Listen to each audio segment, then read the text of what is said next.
Good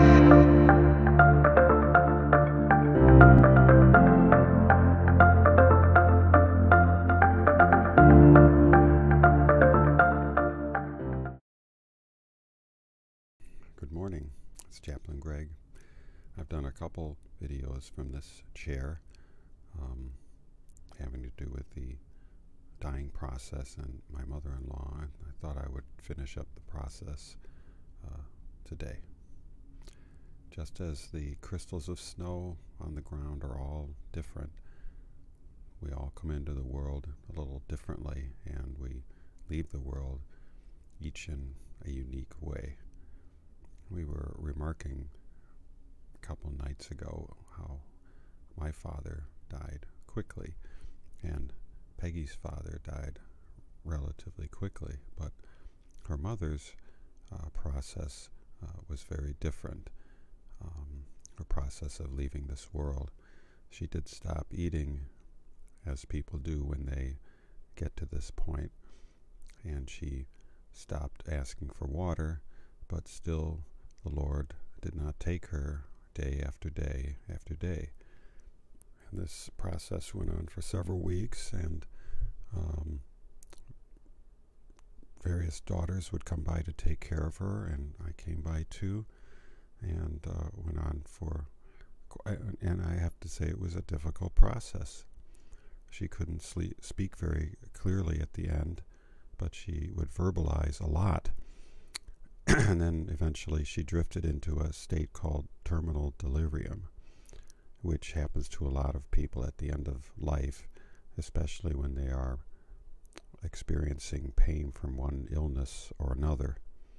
She would wake up suddenly, she would moan, she would cry out, she would move around, she felt she was falling, and she seemed unable to find peace. And this would go on at the middle of the night, and one of us would wake up and come running to her and say prayers with her. We said lots of prayers. This did calm her down.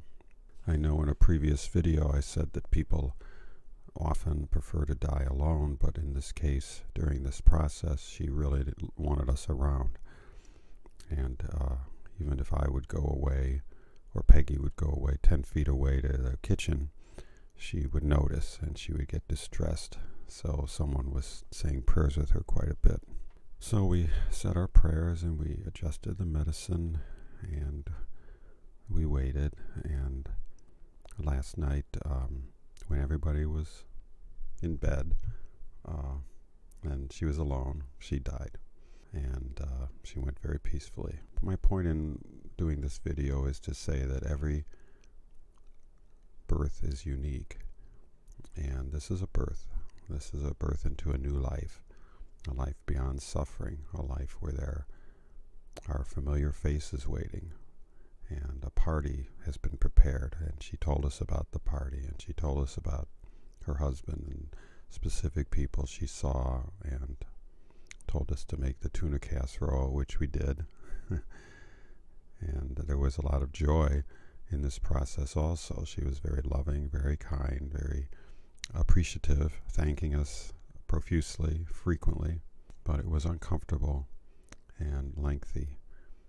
And it made me think of a quote from the mythologist Joseph Campbell, who I admire quite a bit, who talked about an Eskimo, a shaman in the Arctic, who said that the only true wisdom lives far from mankind, out in the great loneliness, and it can only be reached through suffering.